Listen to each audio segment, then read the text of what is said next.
하나님 말씀 봅니다. 하나님 말씀 로마서 6장 18절 19절 두 절 보도록 하겠습니다.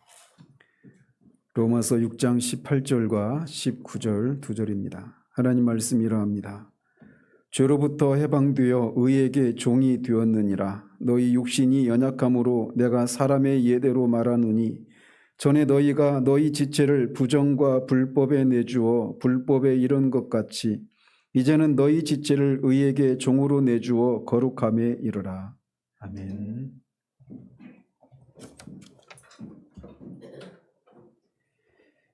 지난주에는 17절을 중심으로 그리스도인이 된다라고 하는 것이 무엇인지를 살펴보았습니다. 한 사람이 그리스도인이 된다라고 하는 것은 사람이 이 세상을 살아가면서 겪게 되는 수많은 변화들 중에 가장 큰 변화가 그리스도인이 되는 것이라고 말씀을 드렸습니다. 그것은 그리스도인이 된다라고 하는 것은 그 사람의 지성과 감정과 의지 전 인격의 변화가 일어나는 것이기 때문이고, 죄에 놓여있던 사람이 하나님의 소유가 되는 그런 소유권의 변화가 일어나는 이런 변화이기 때문에 가장 큰 변화라고 말씀드렸습니다. 그리고 이런 큰 변화는 죄사함만이 아니라 성화를 포함한 온전한 복음이 선포되고, 그 선포되는 말씀 가운데 성령의 역사심을 통해 우리가 그 믿음의 본을, 그 교훈의 본을 우리가 믿음으로 순종할 때 이 변화가 일어난다고 말씀을 드렸습니다. 그래서 정말 우리가 이렇게 성령을 통해서 말씀을 받고 진짜 그리스도인이 되었다라고 하는 것을 어떻게 할 수 있느냐? 이 순종이라고 하는 이 단어를 통해서 살폈던 것처럼 반드시 그의 삶을 통해서, 열매를 통해서 우리가 정말 지적으로만 동의한 것이 아니라 진짜 전 인격이 동원되어서 예수 그리스도를 믿어 구원받았다라고 하는 것이 반드시 그 열매를 통해 드러나기 마련이라고 하는 것까지 말씀드렸습니다. 자, 이렇게 전해진 이 교훈의 본에 순종한 결과를 18절은 죄로부터 해방되어 의에게 종이 되었다라고 말을 합니다. 그리스도인에 대해서 로마서에서 우리는 수없이 많은 그런 정의들을 계속 만나고 있습니다. 그 중에 하나도 오늘 또 보면 그리스도인은 어떤 사람이냐? 죄로부터 해방되어서 의에게 종이 된 사람이다. 이렇게 정의를 내릴 수가 있습니다. 그런데 우리가 그리스도인에 대한 이 사도의 진술에 대해서 우리가 주목해야 할 것이 있습니다. 즉 사도는 우리에게 너희가 그리스도인이 되려면 죄에서 벗어나야 된다, 죄에서 해방되어야 된다, 이렇게 얘기하고 있지 않다라는 겁니다. 그런 다만 우리가 죄에서 해방되어서 죄로부터 자유롭게 되었다라고 말을 하고 있을 따름입니다. 즉 모든 그리스도인은 죄로부터 해방된 사람들이다. 죄로부터 해방되어야 그리스도인이 되는 것이 아니라 그리스도인은 죄로부터 해방된 사람이다, 이렇게 말을 하고 있는 겁니다. 이것은 예수 그리스도를 믿어서 의롭게 된 후에 어느 정도의 시간이 흐른 후에 우리가 지난주 오후 예배 때 살폈던 것처럼 소위 제2의 축복이라고 부르는 어떤 놀라운 영적인 체험을 한 후에야 죄에서 해방되는 이런 것이 아니라고 말을 하고 있는 거예요. 즉 영적인 그리스도인들만, 특별하고 영적인 그리스도인들만 죄에서 해방된 사람들이다, 이렇게 말하고 있지 않고 모든 그리스도인은 죄에서 해방된 사람들이다, 이렇게 얘기하고 있다는 거죠. 오히려 이렇게까지 말을 할 수가 있는 겁니다. 즉 어떤 사람이 죄로부터 해방이 되지 않고도 그리스도인이 되었다고 생각한다면 그것은 착각이라는 거예요. 여러분은 죄로부터 해방되는 일이 없이는 결코 그리스도인일 수가 없습니다. 모든 그리스도인은 죄로부터 해방된 사람들입니다. 해방이 되어야 그리스도인이 되는 것이 아니라 해방되었기 때문에 그리스도인이 되는 겁니다. 앞에서도 몇 번 언급했었지만 사도가 여기서 말하고 있는 죄에서 해방되었다라고 하는 말이 어떤 것을 의미할까요? 먼저 사도가 이 말을 통해서 의미하지 않는 것, 그가 말하고 있지 않은 것이 무엇인가를 말씀을 드리면, 첫 번째로는 죄에서 해방되었다, 이 말은 우리 안에 죄가 전혀 남아있지 않게 되었다, 이런 의미가 아닌 겁니다. 우리가 영원히 죄 자체와 관계를 끊었다, 라고 하는 것을 의미하지 않아요. 만약 사도가 그런 의미로 말을 하고 있다면 바로 19절에서 그런 권면을 할 필요가 없겠죠. 죄로부터 우리가 완전히 관계를 끊고 더 이상 우리 안에 죄가 전혀 남아있지 않게 되었다면 이렇게 사도가 죄를 죽이라고 하는 그 19절에 나오는 것처럼 우리 지체를 부정과 불법에 내주지 말라 이런 권면을 할 필요가 없겠죠. 따라서 죄에서 해방되었다라고 하는 것은 우리 안에 죄가 전혀 남아있다 또는 우리가 죄와 영원히 관계가 끊어졌다 이걸 의미하는 게 아닙니다. 또 죄에서 해방되었다라고 하는 것은 우리가 죄된 본성에서 자유롭게 되었다 이걸 의미하지도 않습니다. 죄된 본성이 우리에게서 완전히 제거되어서 우리 안에는 전혀 어떤 죄된 생각도 일어나지 않고 죄된 행동도 하지 않게 되었다 이걸 의미하지 않습니다. 우리는 옛사람과 죄의 본성과의 차이를 늘 확실하게 구분을 해야 됩니다.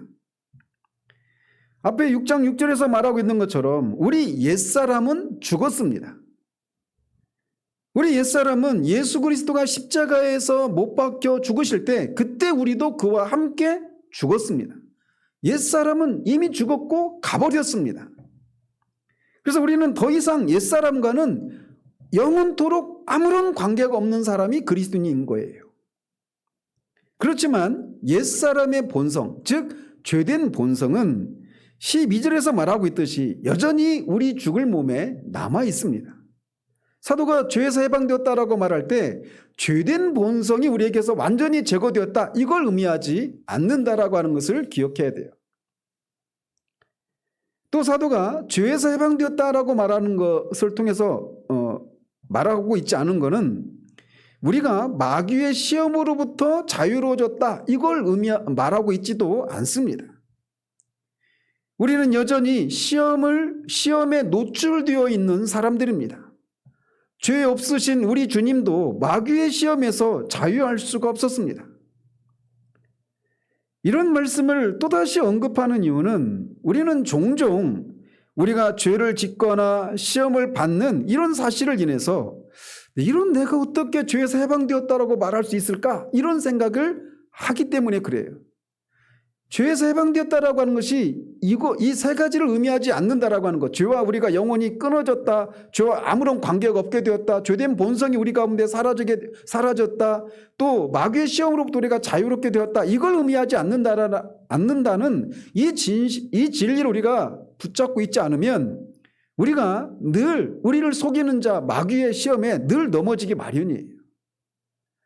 어떤 죄를 지을 때마다 성경이 분명히 그리스도인은 죄에서 해방된 사람이라고 말하는데 내가 어떻게 이런 죄를 짓지? 이렇게 생각하면서 넘어진단 말이죠. 또는 어떤 시험을 받는 일이 일어날 때 이런 생각이 내 안에서 일어나고 이런 것에 내가 혹하고 있는 이런 내가 어떻게 죄에서 해방된 사람이라고 말할 수 있지? 이런 의심을 가지게 되고 침체에 빠지게 되는 일이 일어나요. 제가 몇 번 말씀드렸지만 처음에 제가 이런 진리를 몰랐을 때 저도 이런 혼란을 많이 겪었습니다. 교회에 와서 눈물 콧물을 흘리면서 막 하나님 앞에 기도를 하고 마음에 그런 하나님이 기도 가운데서 하나님의 어떤 마음을 제게 주시고 하나님과 그런 교제를 나누고 집에 돌아가는 동안에 집에 돌아가는데 제 안에서 정말 그런 신성모독적인 그런 말이 쑥 올라오는 겁니다. 정말 하나님께 죄송한 말씀이지만 지가 내가 기도했는데 안 들어줘? 이런 생각이 제 안에서 쑥 올라오는 겁니다.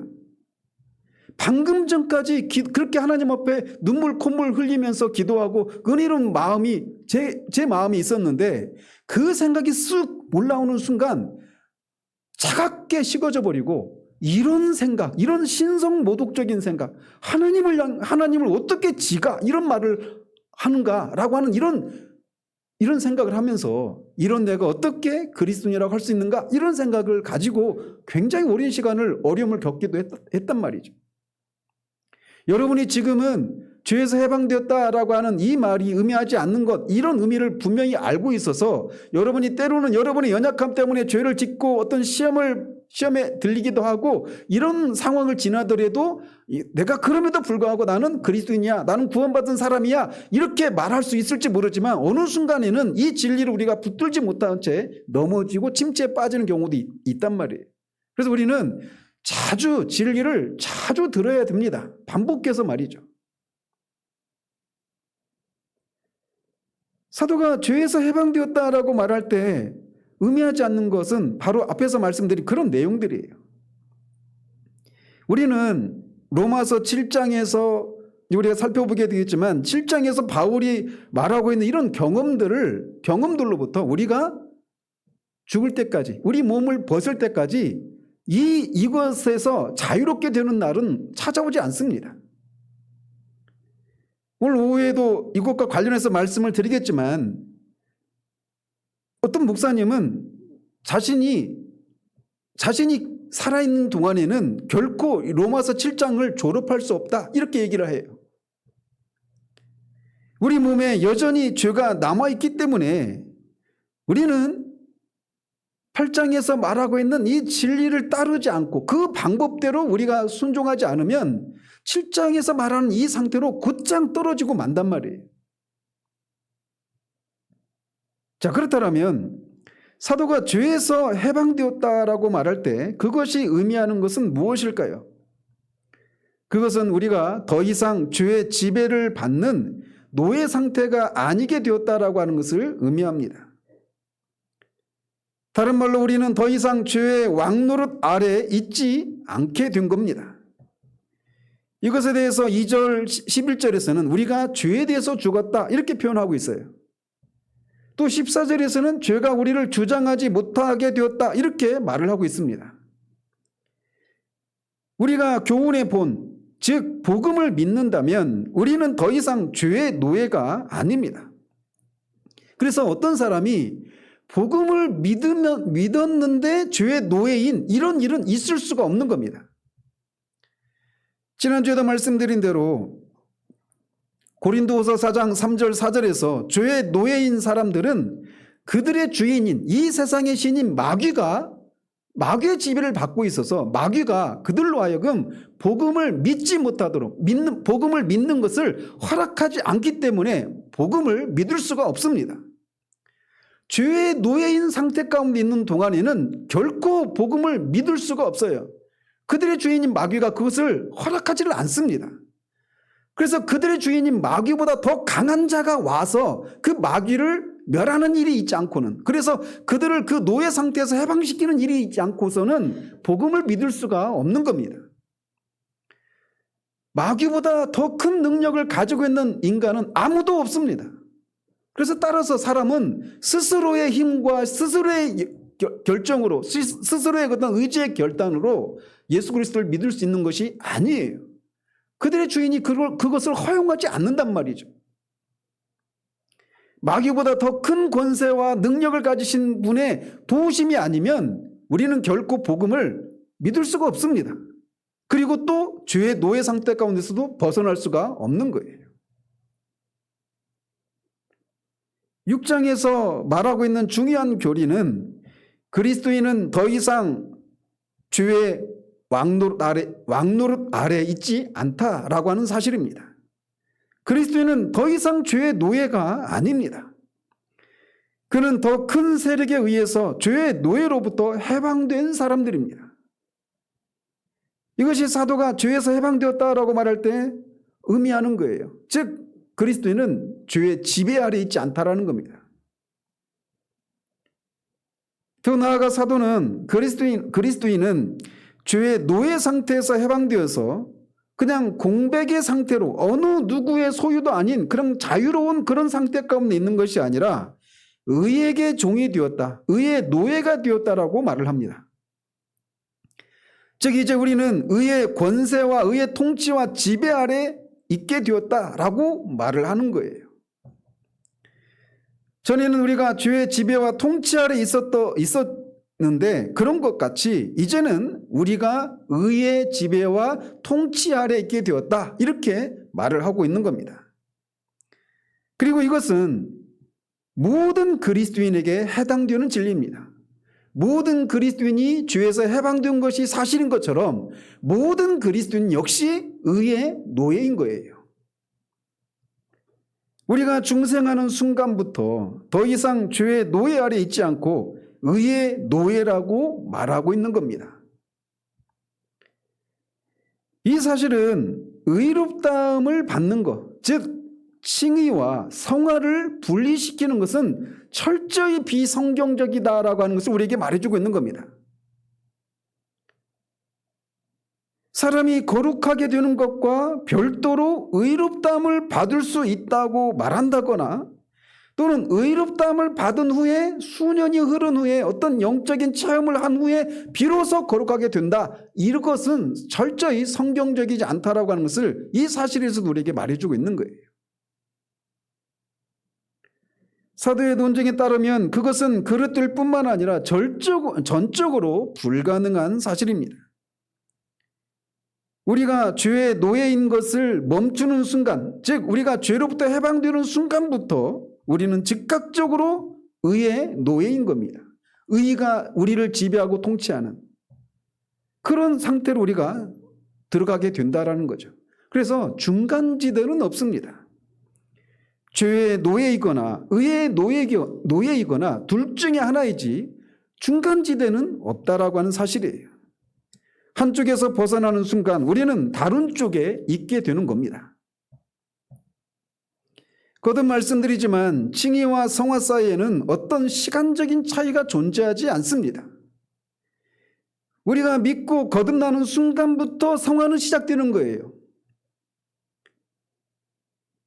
고린도전서 1장 30절에 너희는 하나님으로부터 나서 그리스도 예수 안에 있고 예수는 하나님으로부터 나와서 우리에게 지혜와 의로움과 거룩함과 구원이 되었다라고 말을 합니다. 즉 그리스도는 우리의 모든 것이란 말이죠. 그리스도를 우리가 나눌 수 없는 것처럼 그리스도 안에 있는 이 구원에 속한 모든 것을 한꺼번에 우리에게 주시는 것이지 의로움을 받고 한참 시간이 흐른 후에 성화가 되고 이렇지 않다라는 겁니다. 그래서 죄에서 해방되는 순간 그는 즉각적으로 의의 노예가 되는 겁니다. 자, 그렇다면 어떻게 이것이 이루어질까요? 또 의의 노예가 되었다라고 하는 말은 무엇을 의미할까요? 다른 말로 하자면 의는 우리를 어떻게 지배하고 통치할까요? 먼저 이것은 우리가 거듭날 때 새 생명의 씨앗을 넣으시는 것으로부터 시작이 됩니다.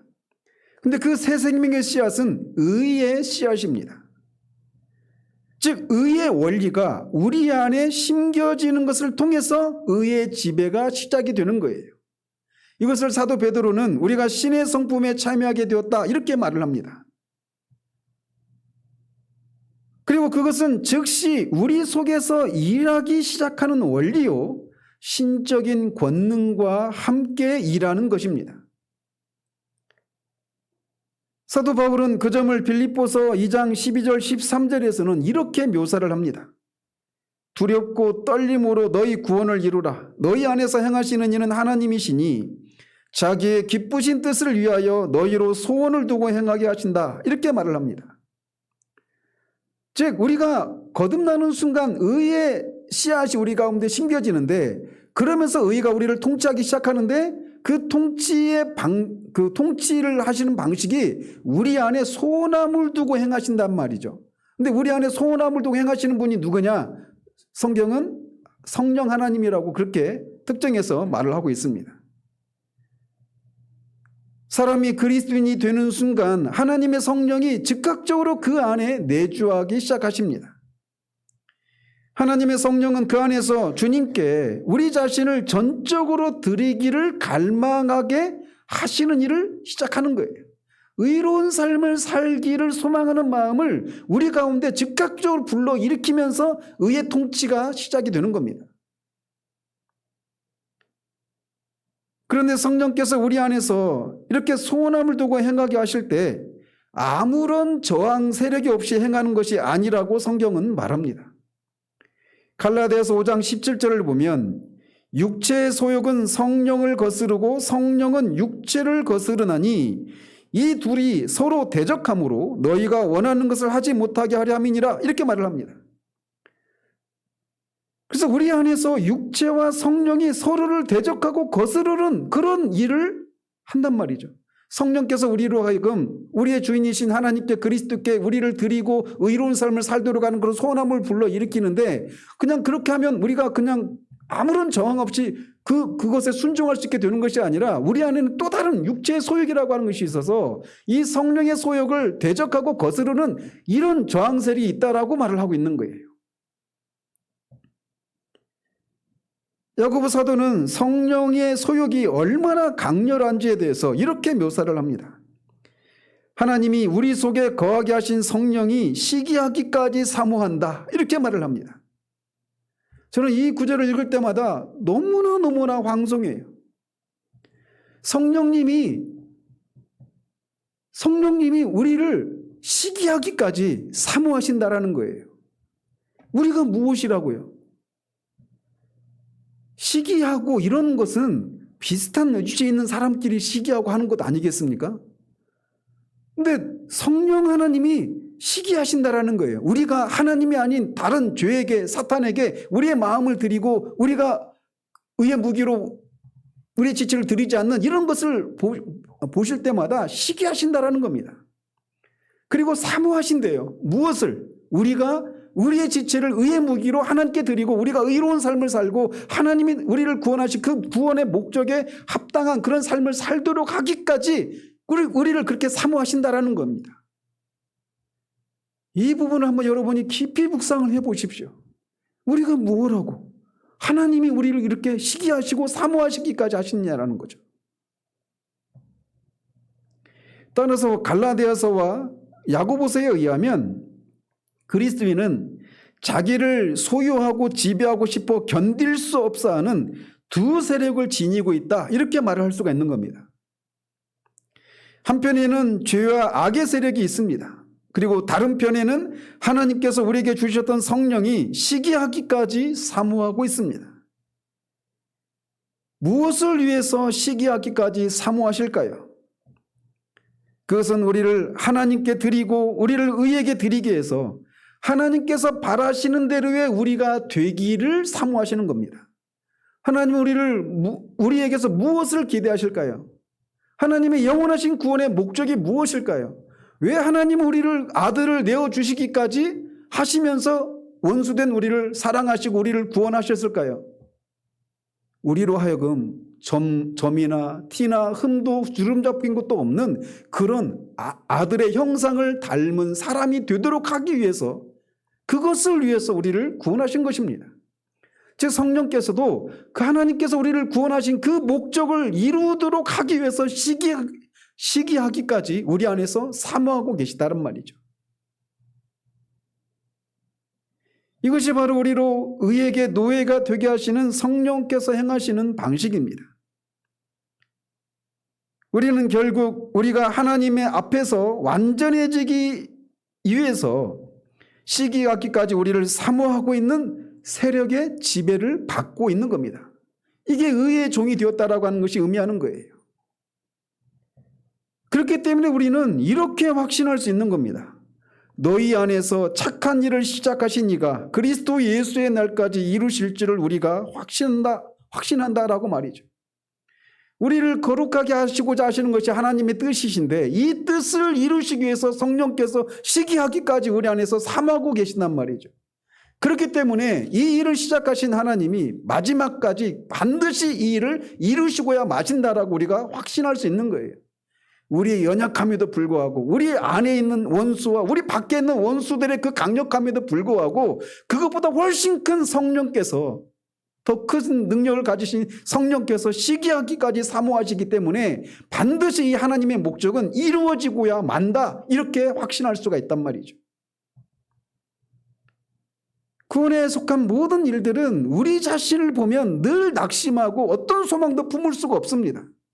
그러나 우리가 구원받는 것, 구원을 이루어가는 것, 이 모든 것이 전적으로 하나님의 주권적인 주도 안에서 이루어진 일이라고 하는 것을 우리가 바라볼 때 거기에서 우리가 위로를 얻고 소망을 가질 수 있게 되는 것입니다. 성령께서는 우리 안에서 이렇게 시기하기까지 사모하시면서 하나님의 뜻, 우리를 거룩하게 하시고자 하시는 이 하나님의 뜻을 이루어 가시는데 여러 가지 방식으로 이 일을 행하십니다. 먼저는 우리로 하여금 진리를 깨닫고 그것을 맛보고 순종하고자 하는 마음을 불러일으키시는 방식을 통해 그 일을 행하십니다. 그래서 너희 안에 소나무를 두고 행하신다라고 말할 때 의미하는 것이 바로 그거예요. 그래서 우리가 그 진리를 깨닫고 그것을 맛보고 누리기를 소원하는 마음을 막 불러일으키신단 말이에요. 그런데 우리가 그것에 순종하지 않게 되면 성령은 오래 참으시는 중에 징계를 내리실 수도 있습니다. 그래서 우리는 종종 이런저런 어려움과 영혼의 황폐함을 경험하기도 하는 겁니다.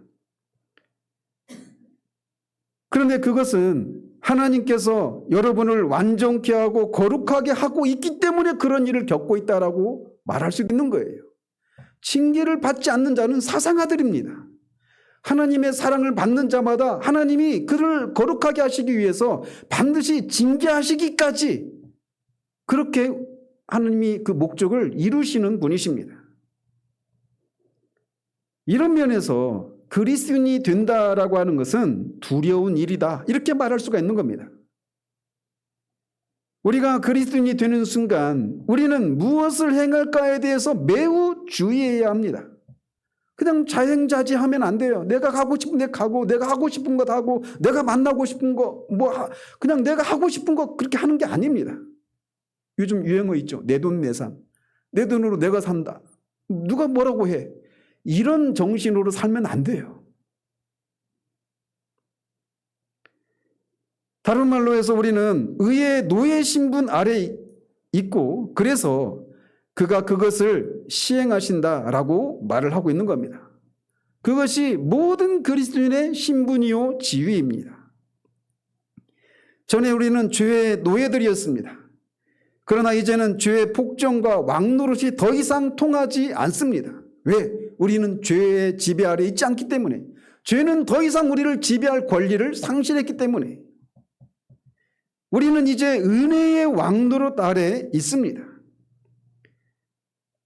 우리는 스스로 죄의 노예 상태에서 벗어날 수 없습니다. 또한 우리 스스로 의의 노예가 될 수도 없습니다. 은혜가 우리를 꽉 붙잡았고 우리를 죄의 사슬과 죄의 왕노릇에서 건져내셨습니다. 그리고 그런 우리를 그리스도의 포로로 우리를 끌고 가신 거예요. 그것은 우리로 하여금 그리스도께 사로잡히게 했고 의에 대해서 노예가 되게 한 겁니다. 즉 우리가 죄에서 해방되고 의의 종이 되는 이 일은 우리에게 일어난 일이지 우리가 한 일이 아니라는 거예요. 사도는 이렇게 그리스도인은 이제 더 이상 죄의 노예가 아니라 의의 노예가 되었다라고 한 이 바탕 위에서 19절에서 이렇게 권면을 이어갑니다. 너희 육신이 연약함으로 내가 사람의 예대로 말하노니 전에 너희가 너희 지체를 부정과 불법에 내주어 불법에 이른 것 같이 이제는 너희 지체를 의에게 종으로 내주어 거룩함에 이르라. 사도는 너희 육신이 연약함으로 내가 사람의 예대로 말한다 라고 하며 19절을 시작합니다. 자, 먼저 여기서 사람의 예대로 말한다 라고 할 때 그게 무슨 뜻일까요? 문자적으로 보면 인간의 방식을 따라 또는 인간사에 비추어 이렇게 해석할 수 있는 단어예요. 즉 어떤 의미냐면 그냥 평범한 우리의 생활에서 취할 수 있는 친숙한 그런 예화를 사용해서 말한다 이런 의미입니다.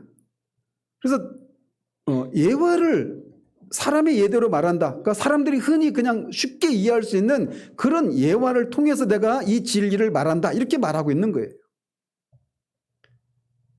즉 그는 로마의 신자들이 익히 알고 있는 노예제도라고 하는 이 예화를 사용해서 죄의 노예였던 한 사람이 그리스도인의 의의 노예가 되는 것이 무엇을 의미하는지를 설명하고 있는 겁니다. 그들에게 익숙한 이 노예 제도라고 하는 예화를 사용해서 사도가 말하고자 하는 진리를 좀 더 쉽게 이해할 수 있도록 하기 위해서 이 사람의 예대로 내가 말을 하고 있다, 이렇게 말하고 있는 거예요. 그는 뿐만 아니라 다른 측면에서 말하자면 사도가 예화를 사용하는 목적은 사도가 말하는 진리를 그들의 1차 수신자들 그리고 우리들이 오해하지 않도록 하기 위해서 사람의 예대로 말한다, 이렇게도 말할 수가 있습니다. 그는 자기의 교리가 명백하기를 원할 뿐만 아니라 자기가 말하고 있는 것이 심각하게 오해될 가능성이 있다라고 하는 것을 알았습니다. 진리를 오해하는 것은 작은 일이 아닙니다. 진리를 오해하는 것은 영원한 운명을 좌우하는 매우 큰 문제란 말이죠. 그렇기 때문에 사도는 자신이 전하는 진리를 그의 독자들이 심각하게 오해하지 않기를 바라서도 예화를 사용하고 있는 거예요.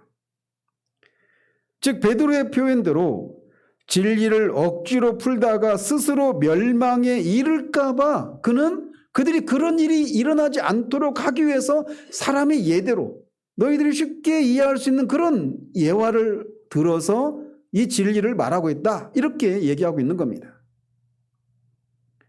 사도 바울은 자기가 말하고 있는 것이 오해될 수 있는 위험을 알았고 노예제도의 예화를 통해서 설명한 진리를 그가 안전하게 하도록 하기 위해서 이렇게 하고 있는 거예요. 자, 그렇다면 그가 노예제도 예화를 통해서 설명한 진리를 사람들이 어떻게 오해할 수 있을까요? 그것은 14절에서 말하고 있는 것처럼 그리스도인은 더 이상 법 아래에 있지 않고 은혜 아래에 있다, 이렇게 말하지 않았습니까? 14절에서. 그렇게 말했기 때문에 이제 그리스도인은 죄가 그들을 더 이상 주장하지 못하는 자유로운 상태가 되었다, 이렇게 말을 하고 있단 말이에요. 그러니까 이 말을 듣고는 노예였던 사람이 이제 해방이 되면 자유인이 되지 않습니까? 그러니까 그것과 연결시켜서 내가 이제 죄에서 해방이 되었으니까 내가 자유인이 되었고 내가 이제 어떻게 살아야 되느냐, 이건 그렇게 중요하지 않다, 이렇게 오해할 소지가 있었던 겁니다. 노예했던 사람이 해방되면 자유인이 되는 거니까 이렇게 오해를 할 수 있단 말이에요. 이런 오해를 막기 위해서 바울은 그렇지 않다, 지금은 너희가 의에게 노예가 되었고 의의 노예로 지금 사로잡혀 있는 것이다, 이렇게 말을 하고 있는 겁니다. 다른 말로 해서 그는 더 이상 법 아래 있지 않은 사람은 그리스도의 법 아래 있다라고 하는 것을 알아야 한다라고 역설하고 있는 거예요.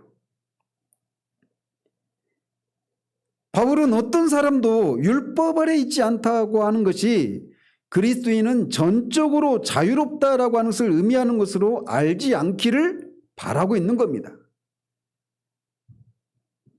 그래서 그리스도인은 죄의 노예가 아니라 의에게 노예가 되었다, 이렇게 덧붙이고 있는 거예요. 그래서 사실상 그는 이렇게 말을 하고 있는 겁니다.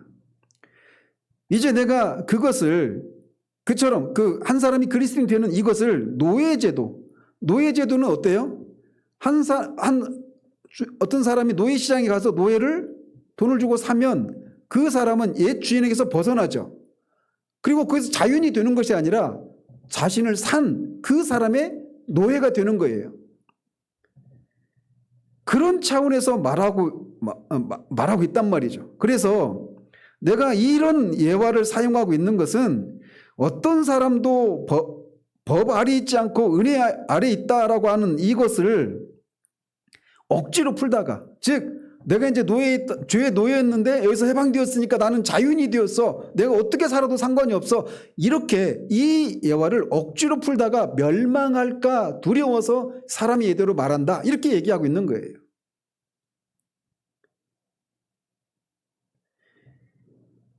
뿐만 아니라 사도는 예화가 가지고 있는 그런 한계를 또한 아는 현명한 교사였습니다. 우리가 알다시피 예화라고 하는 것은 어떤 진리를 쉽게 이해할 수 있는 어떤 유익이 있긴 하지만 또 동시에 어떤 진리를 완벽하게 설명하기에는 부족합니다. 예화가 가진 특성이 그래요. 그래서 그런 것에서 발생하는 오해를 막고자 한 것입니다. 자, 어떤 면에서 그런 오해를 가지느냐면 사도는 그의 수신자들이, 로마에 있는 신자들이 노예제도를 기계적으로 이해를 하는 것을 막고자 하는 겁니다. 이게 무슨 말이냐면 그리스도인은 죄의 노예였다가 자유인이 되어서 해방이 되는, 그래서 어떤 법 아래 있지 않고 그냥 자유롭게 살 수 있는 이런 사람이 아니라 의의 노예가 된다, 이렇게 말하고 있단 말이에요. 근데 이거를 기계적으로 이해할 수 있는 거예요. 어떤 식으로? 죄의 노예였을 때 우리가 죄의 노예 하면 어떤 걸 연상하게 됩니까? 강제성, 어떤 자유도 없고 막 이런 걸 생각하잖아요. 그런 것처럼 의의 노예가 되는 것도 그런 식으로 오해할 것을 막고 싶은 겁니다. 그래서 죄의 노예가 되는 것과 의의 노예가 되는 것 사이에는 비슷한 점도 있지만 차이도 있다라고 하는 것을 그들에게 알려주고자 하는 거예요. 죄의 노예는 강하게 무장된 자에 의해서 지배를 받습니다. 그래서 우리 주님도 강한 자가 무장을 하고 자기 집을 지킬 때에는 그 소유가 안전하다, 이렇게 말씀하셨어요. 그래서 모든 사람은, 모든 죄인은 강한 자 마귀의 주권과 지배와 통치와 왕노릇 아래에 있는 겁니다. 그들의 주인인 마귀는 가장 악한 그런 전제 군주예요. 그 마귀의 폭정 아래에 있는 겁니다. 그러는 동안에는 그 마귀의 지배 아래에 있는 죄의 노예들은 어떤 자유도 없어요. 강제적으로 그가 시키는 대로 할 수밖에 없단 말이죠. 그런데 그리스도와 그의 의와 하나님에게 노예가 되는 경우는 다르다라는 겁니다. 바울은 그의 1차 수신자들이 이 차이점을 알기를 바라고 있는 겁니다. 우리와 의와의 관계에는 죄의 노예 상태 가운데는 없는 특별한 것이 있습니다. 의의 노예가 된다라고 하는 것은 죄의 노예처럼 어떤 강제성도 있지만 그들에게는 없는 자유함이 있어요. 이 새 노예 제도에서도 일종의 강제적인 요소가 분명히 있습니다. 그러나 이전의 노예 제도의 강제, 즉 죄의 노예했을 때의 그 강제와는 비교할 수가 없는 그 무엇이 있단 말이죠. 그리스도인은 어떤 의미에서 노예입니다. 그러나 그는 전에 죄의 노예였을 때와 같은 그런 의미에서의 노예가 아닙니다. 거기에는 차이가 있어요. 그 결정적인 차이가 뭐냐? 그는 사랑의 노예라는 겁니다. 우리와 우리의 주인과의 사이에는 사랑의 요소가 들어와 있다라는 거죠. 그리고 그것은 모든 상황을 변화시킵니다. 의와 그리스도와 하나님의 노예들에게는 이 사랑이라고 하는 요소가 있는 겁니다. 물론 사랑 안에 있는 이 사람들도 노예는 노예입니다. 그렇기 때문에 그는 자신이 아니라 그의 주인을 위해서 살아야 돼요. 그래서 의의 노예에도 의와 그리스도와 하나님을 위해서, 왜? 그들의 주인이 그리스도와 하나님이시니까. 그래서 그리스도와 하나님을 위해서 살아야 된다라고 하는 면에서는 죄의 노예가 그의 주인들을 위해서 살아야 되는 것과 같은 면이 있어요. 즉 그래서 사랑의 노예인 이 사람들도, 그리스도인들도 그의 사랑의 대상을 위해서 살아야 합니다. 자신을 위해서 살아서는 안 되는 거예요. 노예니까. 그들의 사랑의 주인을 위해서 살아야 하는 겁니다. 그리고 그의 주인도 역시 그들을 지배하고 그들 위해서 왕노릇 하십니다. 주인을 위해서 살아야 되고 주인은 우리를 다스린단 말이죠. 이런 면에서는 주의 노예 상태와 같아요. 겉으로만 보면. 둘 다 노예 상태에 있다 이렇게 말할 수 있단 말이죠. 그러나 의의 노예는 그의 주인을 위해 사는 것에 자원함이 있습니다. 그의 주인을 사랑하기 때문에 주인을 섬기는 겁니다. 벌 받을 것에 대한 두려움 때문에 그의 주인을 섬기는 것이 아니라 그의 주인을 사랑하기 때문에 그의 주인을 자원함으로 섬기는 거예요. 주의 영이 계신 곳에는 자유함이 있습니다. 사랑은 모든 두려움을 물리칩니다. 사도 바울은 이 사랑의 노예 상태를 이렇게 표현해요. 그리스도의 사랑이 우리를 강권하시는도다. 강권한다고 하니까 강제성이 있죠. 그런데 뭘로 강권하냐면 사랑으로 강권한다고 말을 하고 있는 거예요. 여기서 강권한다라고 하는 말이 여러분 그 바이스라고 하는 기계 알아요? 그래서 막 이렇게 돌리면은 점점 좁아져가지고 물건을 꽉 이렇게 조여주는 거 있잖아요. 그런 식으로 사랑이라고 하는 바이스로 사도의 마음을 그렇게 막 계속 압박하고 조인다 이렇게 말하고 있는 거예요. 죄의 노예일 때와 같은 그런 압박이 아니라 그리스도의 사랑이라고 하는 압박이 그의 주인을 자원함으로 섬기게 하고 있다 이렇게 말을 하고 있는 겁니다. 이것이 기독교 신앙의 역설입니다. 이걸 모르면 밖에서 그리스도인의 삶이 이것이라고 하는 것을 모르면 이게 그리스도인의 삶의 본질이거든요. 그리스도가 우리를 사랑하시니까 하나님이 우리를 사랑하시니까 그 하나님의 사랑 때문에 우리가 무엇인가를 하나님을 위해서 살지 않을 수가 없어서 그렇게 하는 겁니다. 이게 기독교의 핵심이에요.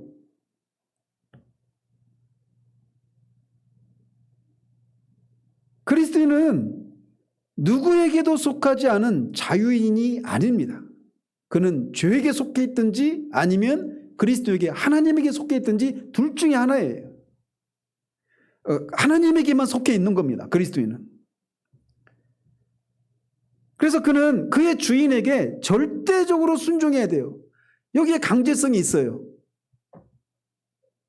그가 죄의 노예였을 때 강제적으로 그의 주인을 섬겨야 했던 것처럼 의의 노예가 된 그리스도인들도 여전히 강제적으로 그의 주인을 섬겨야 한단 말이에요. 그러나 그리스도인의 경우에는 그 순종이 그리스도의 사랑이 그를 향한 하나님의 사랑이 그를 압박해서 자원함과 기쁨으로 그의 주인을 섬긴다라고 하는 면에서 죄의 노예와 차이가 있단 말이죠. 로이드 존스는 이렇게 표현합니다. 그리스도인은 사랑의 폭군 아래 있다. 이게 그리스도인이에요. 그는 예수 그리스도의 노예입니다. 그러나 그것은 언제나 사랑의 관계 안에 있는 거예요.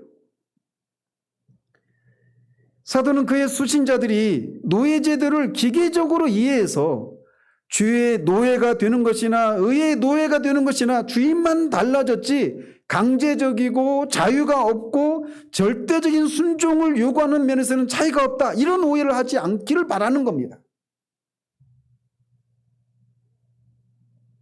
의의 노예가 된다라고 하는 것도 분명히 강제성이 있어요. 말씀드린 것처럼 그의 주인을 위해서 주인을 절대적으로 섬기고 순종해야 됩니다. 자기의 뜻이 아니라 자기를 위해서 살면 안 돼요. 노예는 언제나 그의 주인을 위해서 살아야 되는 겁니다.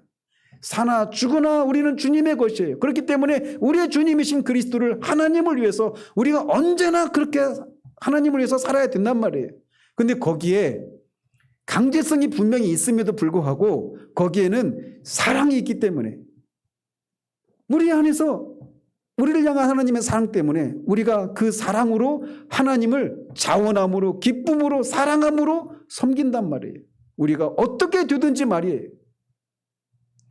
주님을 기쁘시게 해드릴 수만 있다라면 내가 이 세상 가운데 어떤 사람이 되어도 기꺼이 그렇게 섬기게 된단 말이에요.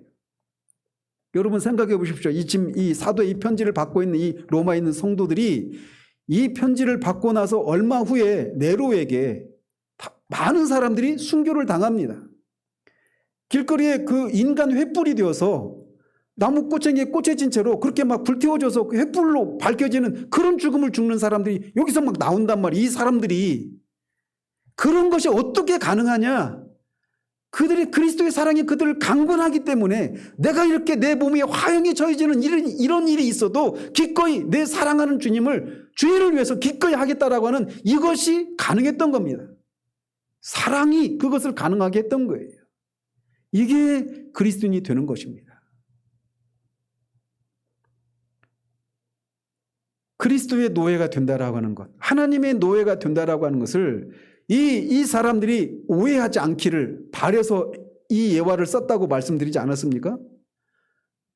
마찬가지로 많은 사람들이, 저도 그렇습니다. 그리스도를 믿으면 이제 내가 내 마음대로 살 수가 없고 나는 이제 무조건 하나님을 위해서 살아야 돼. 그래서 하나님이 시키는 대로 해야 되고 거기에는 내 자유도 없으니까 어떤 기쁨도 없고 하나님이 하라고 하시는 것만 해야 되니까 내가 하고 싶은 것도 못하고 내가 하기 싫은 것도 해야 되는 이런 속박과 억압이 있는 이것이 그리스도인이 되는 것이고 그게 예수를 믿는 것이다라고 하는 오해를 가지고 있는 사람들이 허다합니다. 믿지 않는 교회를 다니면서도 여전히 예수를 믿어야 되는 거는 인정은 하는데 예수를 믿으면 이제 그 자유를 잃어버리게 되니까 이 최대한 내가 살고 싶은 삶을 누리다가 그 마지막에 가서 그렇게 예수를 믿어야지 이렇게 생각하는 사람도 있어요. 그런데 그것은 오해를 하고 있는 거란 말이에요. 그리스도의 노예가 되는 것은 분명히 거기에는 강제성이 있습니다. 그런데 그 강제성이 무엇에서 나오느냐면 우리를 향한 그리스도의 하나님의 사랑 때문에 자원함으로 나오는 겁니다. 그러니까 이 비밀을 알지 못하면 겉에서 보면서 야 예수 믿는 것, 야 그거 어떻게 그렇게 힘들게 그런 삶을 사느냐 이렇게 얘기를 하는 거예요. 그런 면에서 우리가 그리스도인이 먼저 그리스도인 된 우리가 세상을 향해서 책임이 있는 겁니다. 그리스도의 노예가 되는 것, 하나님의 노예가 되는 것, 의의 노예가 되는 것은 우리가 어떤 속박을 당하고 어떤 자유를 박탈당한 채 하기 싫은데 억지로 하는 이끌려가는 그런 삶이 아니라고 하는 것을 드러내는 나타내는 그런 삶을 살아야 될 책임이 우리 가운데 있는 거예요.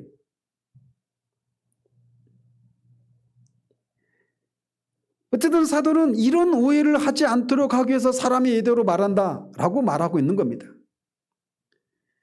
마지막으로 사도는 왜 이 예화를 사람의 예를 사용해서 그리스도인이 된다라고 하는 의미를 설명하고 있는가?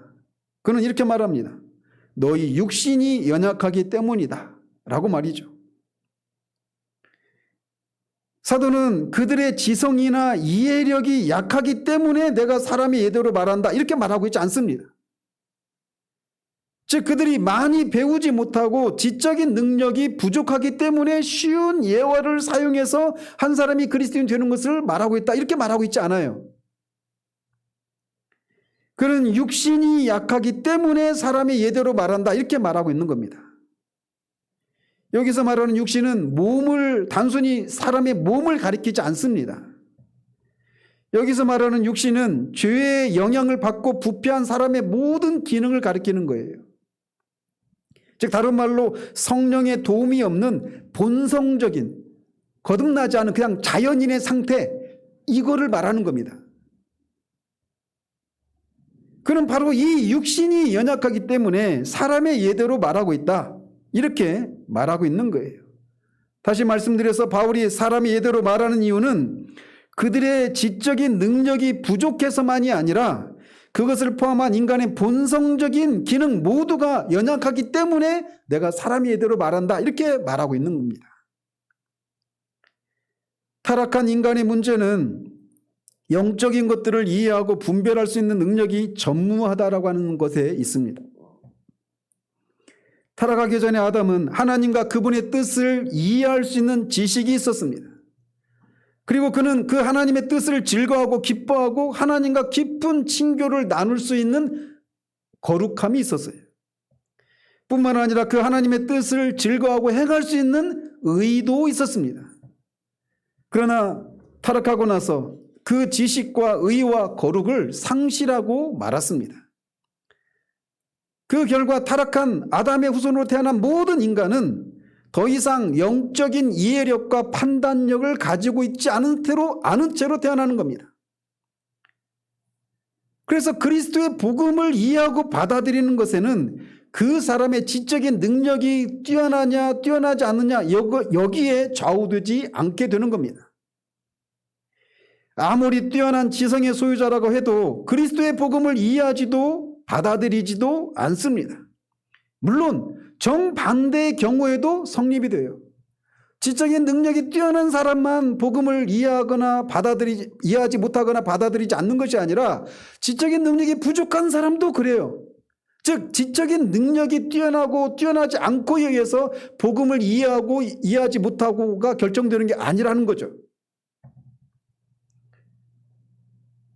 그래서 사도는 고린도전서 2장 14절에서 육에 속한 사람은 하나님의 성령의 일들을 받지 아니하나니 이는 그것들이 그에게는 어리석게 보임이요 또 그는 그것들을 알 수도 없나니 그러한 일은 영적으로 분별되기 때문이다 라고 말합니다. 관건은 그가 지적인 능력이 뛰어나냐 뛰어나지 않느냐에 달려있지 않다라는 겁니다. 그가 육신에 속한 사람이라면 그가 지적인 능력이 뛰어난 사람이라 하더라도 또 반대로 지적인 능력이 부족한 사람이라 하더라도 그는 성령의 일들을 받아들이지 않는다라는 겁니다. 이해할 수도 없다라고 말을 하고 있는 거예요. 복음을 이해하고 받아들이는 것은 지적인 능력의 문제가 아닙니다.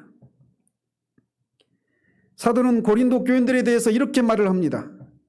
형제들아 너희를 부르심을 보라. 육체를 따라 지혜로운 자가 많지 아니하며 능한 자가 많지 아니하며 문벌 좋은 자가 많지 아니하도다. 이렇게 말합니다.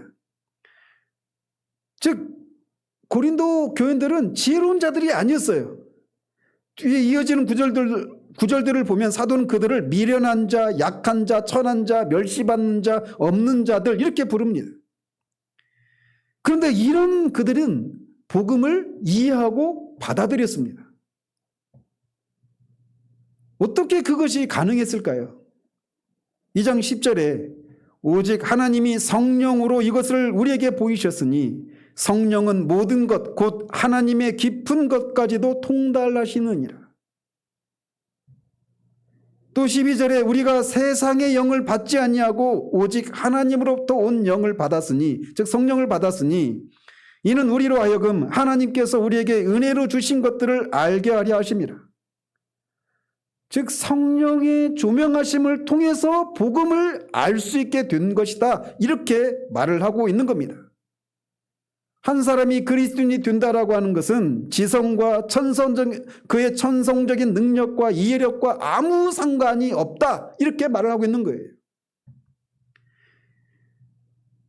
사도는 그 사실을 자랑하고 있습니다. 그렇다고 해서 무지한 것도 자랑거리나 그 사람이 그리스도인이 되는 것에 조금 더 유리한 위치에 있는 것도 아닙니다. 오직 전적으로 성령의 조명하심을 통해서만 가능하다라고 하는 것을 강조하고 있는 겁니다. 따라서 지식이 많은 것에 대해서도 자랑하지 말아야 될 뿐만 아니라 지식이 없는 것에 대해서도 자랑하지 말아야 합니다. 아무 육체도 하나님 앞에서 자랑하지 못하게 하기 위해서 이렇게 미련하고 연약한 이런 사람들을 구원하셔서 지혜로운 자들을 부끄럽게 하시는 이런 하나님의 섭리가 왜 일어났느냐? 아무도 자랑하지 못하도록 하기 위해서다. 이렇게 말하고 있는 거예요. 자랑하는 자는 주 안에서 자랑하라고 말합니다. 우리가 그리스도인이 된 것은 내가 다른 사람들보다 어떤 열심이 있기 때문이고 내가 다른 사람들보다 어떤 지적인 능력이 뛰어나서 복음을 더 깊이 파고 들어서 그래서 구원에 이른 것이 아닙니다. 영적인 진리는 영적으로라야 분별할 수 있습니다. 하나님은 우리들 모두가 완전한 영적인 진리를 알고 그리스도인이 되는 것에 있어서는 우리 모두가 똑같은 처지에 있다라고 말하고 있는 겁니다. 지적인 능력이 뛰어난 사람이든 그렇지 않은 사람이든 모두가 다 같은 출발선에 있다라고 말하고 있어요. 아무것도 할 수 없다라고 하는 면에서 말이죠. 우리는 다 같은 정도로 실패했고 동등하게 무능력한 그런 처지에 있습니다. 아무리 떠들고 아무리 간절하게 얘기해도 지적인 능력이 뛰어난 사람이든 뛰어나지 않은 사람이든 그 복음을 이해할 수도 없고 받아들일 수도 없어요. 그런데 이 사실은 다른 측면에서 보자면 모든 유형의 사람들을 구원할 수 있는 소망이 있다라고 하는 것을 의미하기도 합니다. 복음의 위대함이 여기에 있습니다. 철학은 지적인 능력이 뛰어난 사람들에게만 그 문호를 개방합니다. 지적인 능력이 부족한 사람은 철학자들이 말하는 것을 도통 무슨 말인지 못 알아들어요. 지적인 능력이 뛰어난 사람만 철학자들이 말하는 그 사상 체계를 이해할 수 있습니다. 예술도 그렇죠. 예술적인 감각과 그런 신미한적인 그런 사고를 할 수 있는 사람만이 예술을 알고 누릴 수가 있는 겁니다. 과학도 마찬가지죠. 저는 문송합니다에 해당되는 사람이거든요. 문과에서 죄송합니다. 이런 표현이에요. 저는 과학에 대해서 잘 모릅니다. 머리가 굳어요. 안 돌아갑니다. 그래서 과학도 그런 어떤 자질이나 능력 있는 사람에게만 허용되는 영역이죠. 경제도 마찬가지고 수학도 마찬가지고 이 세상에 존재하는 모든 것들은 그것들을 누리고 향유할 수 있는 어떤 능력이 있는 사람에게만 열려져 있는 거예요. 그렇지만 복음은 모든 사람에게 열려 있습니다. 많이 배운 사람도 많이 배우지 못한 사람도 높은 학력을 가진 사람도 그렇지 못한 사람도 다 성령의 조명하심이 있으면 누구나 그 사람이 그 복음을 이해하고 받아들일 수 있는 가능성이 있다는 거죠. 이런 면에서 복음 전도자는 자신 앞에 있는 사람이 어떤 류의 사람인지에 대해서 알든 모르든 차이가 없습니다. 제가 그때도 말씀드렸죠. 우리 교인들 몇 명 안 되지만 저 여러분들의 그 최종 학력이 어떻게 되는지 몰라요. 여러분이 말을 하니까 제가 알지 제가 그거에 대해서 관심도 없거니와 그거는 복음을 여러분들이 받아들이고 복음의 그 유익을 향유하는데 아무런 차이를 불러일으키지 않기 때문에 그런 관심이 없는 겁니다. 설교자는 사람들이 이미 죄인이라고 하는 것을 아는 것으로 충분합니다. 그런 그들이 지적인 능력이나 학력 수준이 얼마나 되는지에는 관심이 없습니다.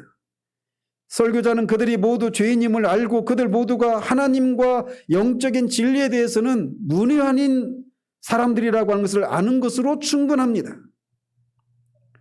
복음을 이해하기 위해서는 지적인 능력이 필요한 것이 아닙니다. 우리 모두에게 필요한 것은 한 가지가 있는데 성령의 조명하심이에요. 그렇기 때문에 이 사실은 모든 사람에게 동일한 소망이 있다라고 하는 것을 우리에게 말해주는 것이기도 하는 겁니다. 이게 복음이 가진 위대함입니다. 복음은 어떤 사람에게도 닫혀 있고 모든 사람에게 또 열려 있습니다. 성령의 조명하심만이 관건이에요. 그 사람의 처지가 여러분이 얼마나 많이 배우든 그렇지 않든 중요하지 않습니다. 가난하든 부자든 철학적인 소양이 있든 없든 중요하지 않습니다. 성령의 조명하심만 있으면 누구든지 그리스도의 복음을 받아들이고 이해하고 생명을 누릴 수가 있단 말이죠. 자, 그러나 이렇게만 말하고 끝나면 여러분이 이제 지적인 그런 것들을 내가 사용하고 이런 것들이 복음을 이해하고 받아들이는데 아무런 문제가 관건이 아니라면 이제 내가 예수 그리스도를 믿고 구원 받았으면 나 그걸로 끝났다 이렇게 생각할까 봐 덧붙여야 됩니다. 이 얘기를. 우리가 그리스도인이 되는 데는 지적인 능력과는 상관이 없고 오직 성령의 조명하심이 필요하고 성령의 조명하심으로만 그리스도인이 된다라고 하는 면에서 우리 모두가 동등한 것은 사실입니다. 그렇지만 성령의 조명하심을 받은 후에 그리스도인이 된 후에도 모든 그리스도인이 영적인 이해력과 판단력이 있어서 언제나 모든 사람이 동등하다라고 하는 것은 아니라는 겁니다. 처음에 그리스도인이 되는 데 있어서는 모든 사람의 영적인 이해력과 판단력이 다 제로예요. 아무것도 없습니다. 알 수가 없습니다. 어떤 지적인 능력을 가진 사람이라 하더라도 부족하든 뛰어나든 말이죠. 그런 면에서 모든 그 출발선에서 그리스도인이 되는 그 선상이 있었을 때는 모든 사람이 다 영적인 이해력과 판단력이 다 똑같아요. 여러분 이것이 얼마나 우리에게 위로가 되는지 아십니까? 그렇지만 성령의 조명하심을 받은 후에 그리스도인이 된 후에도 모든 그리스도인이 언제까지나 영적인 이해력과 판단력이 동등한 것은 아니라는 사실입니다. 우리가 성령의 조명을 받은 뒤에는 이해력과 판단력의 정도에 있어서 여러 다양성이 있다라고 하는 것을 성경을 통해서 우리는 배우게 됩니다. 즉 성령의 조명하심을 받아 복음을 믿고 순종해서 그리스도인이 된 후에는 우리는 성령에 의해서 우리에게 주어진 기능이 우리에 의해서 개발될 수 있다는 겁니다. 이것에 의해서 영적인 이해력과 판단력이 더 진보하기도 하고 또는 후퇴하기도 하고 한단 말이에요. 실례로 사도는 고린도 교인들을 향해서 이렇게 말을 합니다. 형제들아, 내가 신령한 자들을 대함과 같이 너희에게 말할 수 없어서 육신에 속한 자 곧 그리스도 안에서 어린 아이들을 대함과 같이 하노라. 내가 너희를 젖으로 먹이고 밥으로 아니하였노니 이는 너희가 감당하지 못하였음이거니와 지금도 못하리라. 너희는 아직도 육신에 속한 자로다. 이렇게 말합니다. 이들이 성령의 조명하심을 통해서 그리스도의 복음을 받아들이고 그리스도인이 되었지만 이들이 여전히 어린아이 상태에 머물렀다라고 책망하고 있는 거예요. 어린아이의 상태에 있는, 그래서 젖을 먹여야지 단단한 음식을 먹을 수 없는 그런 어린아이 상태에 머물렀다라고 책망하고 있는 겁니다. 즉 이 사실은 어린아이 상태보다 더 나은 상태가 되었어야 된다, 이렇게 얘기하고 있는 것이죠. 즉 처음에는 모든 사람이 영적인 것을 이해하고 판단하는 데 있어서는 다 아무것도 할 수 없는 그런 그 동등한 그런 동일한 선상이 있지만 그리스도인이 된 후에는 계속 그 상태에 머물러 있는 것이 아니라는 겁니다. 어떤 사람의 경우에는 그런 영적인 이해력과 판단력이 다른 사람보다 더 뛰어난 사람이 될 수 있다는 거예요. 그런 차이를 불러내는 것은 그들이 성령에 의해서 그들에게 주어진 기능을 사용하는 데 성공하느냐 실패하느냐에 달려 있는 겁니다. 히브리서 기자는 그의 편지를 받는 사람들에게 멜기세덱에 대한 진리를 가르쳐 주고 싶었어요. 그런데 그들이 하나님의 말씀의 초보에 대하여 누구에게서 가르침을 받아야 할 처지이니 단단한 음식은 못 먹고 젖이나 먹어야 할 자가 되었다라고 책망하면서 너희들이 그런 상태 가운데 있기 때문에 이 멜기세덱에 대한 이 가르침을 너희들한테 할 수가 없다, 이렇게 얘기하고 있는 겁니다. 하나님의 말씀의 초보를 다른 사람한테 배워야 될 그런 처지에 있다는 겁니다. 너희들이 그 앞에 보면 너희들이 예수를 믿은 지 오래되어서 마땅히 선생이 되어야 하는데 너희들이 이런 상태 가운데 있다라고 하는 것에 대해서 책망하고 있는 거예요. 그들은 기초적인 그런 진리만을 믿고 구원받는 것에 대해서 만족하고 그냥 안주해 있는 겁니다. 저는 오늘날 우리 한국교회에 이런 사람들이 너무나 많은 것을 봐요. 예수 그리스도를 믿고 구원받았다고 말하면서 그리고 그 세월이 정말 십수년 또는 수십 년이 흘렀는데 여전히 하나님의 말씀을 아는 일에 있어서 그리스도를 통해서 하나님이 하신 일에 있어서 구원에 대해서 아는 지식에 있어서 여전히 그냥 초보의 상태에 머물러 있는 이런 사람들이 너무나 많다라는 거죠. 그런 사람들에게 말씀을 더 깊이 있는 말씀을 전하러 가면 되돌아오는 똑같은 말이죠. 나도 다 알아. 그러니까 다 안다고 얘기해요. 다 아는 게 아닌데, 아는 것에도 차이가 있는데 그걸 모르니까 그냥 자기의 그 아주 초보의 상태에 머물러 있는, 또는 많은 경우에는 속고 있을 수도 있습니다. 그런 상태에 머물러서 어떤 진보가 없이 그냥 그렇게 머물러 있는 사람들이 너무나 많은 시대를 우리가 살고 있어요. 영적인 진리를 이해하고 잘하는 일에 있어서도 빈익빈 부익부 현상이 발생합니다. 그래서 주님은 무릇 있는 자는 받아 넉넉하게 되되 없는 자는 그 있는 것도 빼앗기리라 라고 말씀하십니다. 그래서 우리가 처음 그리스도인이 되는 데 있어서는 영적인 이해력과 판단력은 제로예요. 그러나 성령의 조명하심을 통해서 이 복음을 들은 이후에는 우리가 하나님이 우리에게 주신 그 재능들을 사용해서 하나님이 주신 선물들을, 다른 말로 은혜의 수단들을 적극적으로 활용하는 것을 통해서 진리를 아는 일에 있어서 자라가야 됩니다. 그래서 우리가 선생이 되어야 돼요. 하나님의 말씀의 초보를 다른 사람한테 받아들이는 그런 상태에 머물러 있으면 안 됩니다. 사도로부터 책망을 받고 있는 고린도 교회는 예수 믿은 지 한 40년, 50년 그 된 교회를 향해서 책망하고 있는 게 아닙니다. 한 5, 6년밖에 되지 않은 교회를 향해서 이렇게 책망하고 있는 거예요. 즉 그리스도인이 된다라고 하는 것을, 그리스도인이 된 이후에 우리가 신령하다고 표현하는, 이런 선생이라고 표현하는 그런 상태에 이르는데 오랜 세월이 요구되는 게 아니라는 거죠. 근데 여러분이 주변을 보십시오. 예수 믿었다고 생각하고 40년, 50년, 막 이렇게 60년 평생을 예수를 믿었다고 하는데 여전히 그리스도의 십자가의 초보에 머물러 있는, 심지어는 구원 받았냐고 물어보면 죽어봐야 알지 이렇게 말하는 사람이 허다합니다. 어떻게 구원 받는지도 모르는 사람들이 교회 안에 수두룩해요. 그리고 여전히 그 상태에 머물러 있는 사람도 수두룩하고요.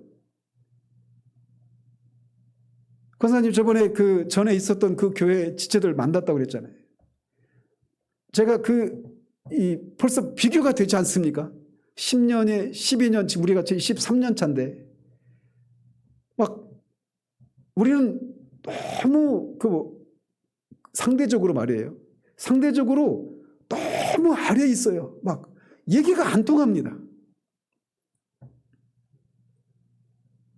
따라서 우리가 이렇게 지적인 능력의 뛰어남과 부족함이 우리를 영적인 진리를 이해하고 하는데 결정적이지 않은데, 오직 성령의 조명하심을 통해서 우리가 영적인 진리를 이해할 수 있어요. 그러나 그렇게 된 이후에는 여전히 그냥 우리가 아무것도 안 하고 그냥 가만히 있는 것이 아니라 하나님이 우리에게 주신 그런 은혜의 수단들을 부지런히 사용하는 것을 통해서, 그런 것들을 통해, 그런 것들의 성령의 조명하심이 더해지는 것을 통해 우리가 계속 자라가야 하는 겁니다. 그래서 그리스도인 된 후에는 우리가 끊임없이 말씀을 읽고 연구하고 묵상하고 또 성도들과 교제하고 기도하고 성례에 열심을 내서 참석하고 성경을 이해할 수 있는, 그런 이해하는 데 도움이 되는 그런 세월의 검증을 받은 그런 좋은 책들을 읽고, 이런 것들이 필요한 겁니다. 이 세월이 한 달, 1년, 10년 가보십시오. 지금 권사님이 한 2년 이렇게 텀을 두고 그냥 내려다보는 그런 위치에 있지 않습니까? 이게 뭐 교만한 마음을 가지고 그렇게 하는 것이 아니라 그냥 그리스도 안에서 진짜 그야말로 아이예요. 연세들은 많죠. 그런데 영적인 진리를 아는 일에 있어서는 아이입니다. 아이. 우리는 그런 상태에 머물러서는 안 됩니다. 그리스도를 아는 지식에 있어서, 그리고 그 그리스도를 아는 지식을 아는 것과 믿는 것에 있어서 우리가 하나가 되어야 합니다. 그리스도를 아는 일에서 우리가 그리스도를 아는 지식과 그것을 믿는 것에 하나가 되어야 돼요. 믿는 것으로 끝이는 것이 아니라 그것을 믿는 것을 실제로 아는 일도 있어야 되는 겁니다. 그래서 믿는 것과 아는 것에 하나가 되어야 돼요. 그래서 그리스도의 범사에, 그리스도의 장성한 분량에까지 자라가야 되는 겁니다. 그래서 그리스도처럼 생각하고 그리스도처럼 모든 상황들을 그리스도처럼 볼 수 있는, 그리스도의 시각으로 그렇게 볼 수 있는, 사도가 내가 그리스도의 마음을 가졌다라고 말하잖아요. 이 마음이 우리 가운데 계속 커져가야 되는 일이 있어야 되는 겁니다. 그래서 우리가 우리 자신을 돌아보면서 시간이 흐르면 과거의 우리를 보면서 부끄러워져야 됩니다. 한 10년 전에 우리를 보고 10년 전에 우리를 부끄러워하는 것이 아니라 이게 작년의 우리들의 모습을 보고도 부끄러워할 수 있을 정도로 그렇게 그리스도 안에서 우리가 자라가는 일들이 있어야 돼요. 가능합니다. 저는 우리 교회 식구들이 지금 이제 제가 한 20년 채 안 남았거든요. 근데 그 세월이 흘렀을 때, 지난 후에 정말 그런 소망이 있어요. 저도 마찬가지고. 우리 식구들이 이제 뭐 권사님 90세 되고 막 90대, 80대. 저도 20년 뒤면 70대 이제 후반 되지 않습니까? 제가 58세니까 말이에요. 근데 그렇게 됐을 때 우리가 하나님의 말씀을 가지고 모든 것들을 통일된 시각으로 바라볼 수 있는 그런 통찰력을 가질 뿐만 아니라 하나님의 말씀이 말하고 있는 것들, 그래서 그리스도인에게 하나님이 우리에게 허락하신 그 하늘에 속한 모든 신령한 복들이 무엇인가를 그냥 지식적으로만 아는 것이 아니라 그것을 실제로 맛보고 알고, 그런 과정을 통해 우리 인격이 정말 그렇게 그리스도를 닮아가는 그런 사람으로 변화되어 있는 것. 얼마나 멋집니까? 80, 90되면 언제 죽을까? 언제 막 계속 인생의 허무함에서 허덕이며 살고 어떤 낙도 없이 산 것이 아니라 그런 연세가 되었어도 여전히 그리스도와 동행하고 하나님과 동행하는 것을 통해서 그 모든 것들을 통해서 가려진 사람들은 보지 못하는 것들을 보고 그것을 인해서 힘을 얻고 위로를 얻고 혼자만 누리는 것이 아니라 뒤에 있는 사람들을 섬기고 이끌어줄 수 있는 그런 아비와 선생이 되어 있는 그런 모습들, 우리가 마땅히 그렇게 되어야 합니다. 그래서 하나님 우리에게 주신 이 은사들을 열심을 내어서 섬겨야 됩니다. 그리스도인은 더 이상 죄의 노예가 아닙니다. 이제 사랑으로 의의 노예가 된 사람입니다. 사랑으로 우리의 주인을 자원함으로 기쁨으로 섬겨드리는 것을 통해 점점 그리스도를 닮아가고 하나님의 마음에 시원함을 드리는 우리 모두가 되기를 우리 주님의 이름으로 축원드립니다. 기도하겠습니다. 하나님 아버지, 우리가 더 이상 죄의 노예가 아니라 의의 노예가 되게 하신 은혜를 인하여 주님 앞에 감사를 드립니다. 성령께서 우리를 거듭나게 하시고 우리에게 새 생명의 씨앗, 즉 의의 씨앗을 우리에게 심어주신 것을 통해 우리를 의로 통치하시는 일을 시작하시고 그렇게 의의 노예로 우리를 삼으신 것을 인하여 감사를 드립니다. 의의 노예가 되는 것, 그리스도의 노예가 되는 것, 하나님의 노예가 되는 것은 분명히 강제성이 있어서 우리는 주인이신 그리스도를 하나님을 위해서만 살아야 되는 것도 사실이고 또 우리의 주인이신 그리스도께서 하나님께서 우리를 지배하시고 통치하시고 하시는 것도 사실인 것을 고백을 드립니다. 그러나 그 통치 방식은 죄의 노예 가운데서는 없는 사랑이 우리를 강권하기 때문에 그렇게 기꺼이 그리스도를 위해서 하나님을 위해서 우리 자신을 내어드리는 그런 삶을 자원함으로 살 수 있음을 인하여 주님 앞에 감사를 드립니다. 하나님, 우리가 이 의에 노예된 이 자유함과 그 안에 있는 그 사랑의 원리를 사랑으로 우리가 그런 삶을 살아가는 이 실제를 우리의 삶을 통해서 누리고 드러내는 그런 사람들 될 수 있도록 도우시기를 원합니다. 벌 받을 것에 대한 두려움 때문에 억지 춘향이식으로 또는 옛날부터 해왔기 때문에 그냥 그렇게 습관적으로 영적인 관성에 따라서 그렇게 행해나가는 그런 우리들이 아니라 정말 그 안에 있는 그 진리의 그 달콤함을 아는 그런 일에 있어서 우리를 향하신 그리스도의 사랑과 하나님의 그 사랑의 그 놀라움과 풍성함과 그 역동적인 것을 인하여서 우리가 기꺼운 마음으로 그렇게 주님을 섬기고 그 섬김의 과정 속에 우리가 어떻게 되든지 주님만 기뻐하시고 주님께 만족을 들을 수만 있다면 기꺼이 우리가 어떻게 되어도 상관없는 그런 사람으로 우리가 자라갈 수 있도록 도와주시옵소서. 우리 모두가 다 영적인 이해력과 판단력이 타락의 결과 아무것도 없는, 어떤 것도 없는 그런 상태에서 성령의 조명하심을 통해 복음을 이해하고 받아들여 그리스도인이 되었음을 주님께 고백을 드립니다. 그러나 그렇게 그리스도인이 되었지만, 그렇게 그리스도인이 된 이후에도 우리가 여전히 영적인 이해력과 판단력에서 처음과 같이 똑같은 상태에 머물러서는 안 된다라고 하는 것을 우리가 다시금 기억하며, 하나님 우리에게 주신 그런 은사들을 우리가 부지런히 사용하고 묵상하고 나누고 교제하고 추구하는 것을 통해서 하나님 이런 영적인 이해력과 판단력에 있어서도 자라가는 우리들 될 수 있도록 도와주시옵소서. 그래서 정말 우리가 정말 세월이 흘러서 정말 우리 한 사람 한 사람이 그 이해력과 판단력에서 우리 안에 주신 성령께서 그리스도를 통해 하나님이 하신 일들을